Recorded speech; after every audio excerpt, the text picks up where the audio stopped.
Nous avons organisé ce gala pour magnifier et pour encourager les actions posées par ces personnalités africaines justement qui ont pris part à cette cérémonie et surtout pour vulgariser en tout cas les bonnes choses et les actions qu'ils posent pour permettre à l'Afrique ou bien pour amener l'Afrique au développement.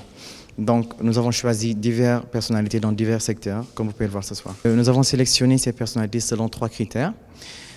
Parce qu'à Influence Magazine, le mot influence est défini selon justement 3 critères très spécifiques que sont premièrement le profil.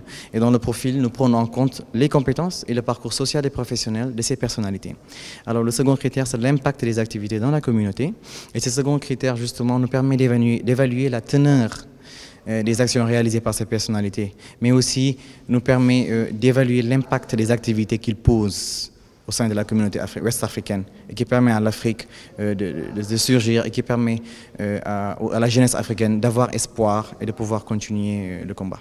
Notre gala est apolitique, c'est-à-dire si vous suivez bien, nous nous intéressons plus en conformité à la ligne éditoriale du magazine, nous nous intéressons plus au parcours social et professionnel des personnalités, plutôt que leur position actuelle au sein de la société, plutôt que leur appartenance dans un parti politique, dans un mouvement. Cela ne nous intéresse absolument pas. Nous avons porté notre choix sur M. Boubacar Camara et sur tant d'autres personnalités parce que ce sont des hommes de valeur, ce sont des hommes qui peuvent apporter beaucoup à la jeunesse sénégalaise. Donc nous avons choisi de leur tendre le micro pour qu'ils puissent inspirer, comme ils le font déjà, et transmettre des messages qui permettront à la jeunesse d'avancer et d'y croire. L'exposé que je viens de faire porte sur 2 points. Le premier point, c'est le constat de la situation de la jeunesse en Afrique.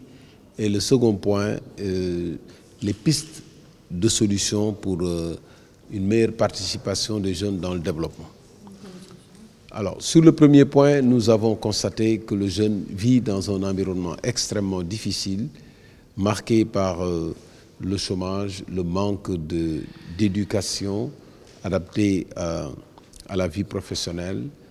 Il vit dans un environnement marqué par la pauvreté, dans un environnement où culturellement on a détruit chez le jeune la confiance en soi, un environnement dans lequel les ressources naturelles de son pays sont pillées et les générations futures oubliées, un environnement dans lequel les jeunes de leur côté aussi, ne participent pas suffisamment à la vie citoyenne et politique. Ce constat alarmant a engendré nécessairement une réflexion qui a abouti à des pistes de solutions.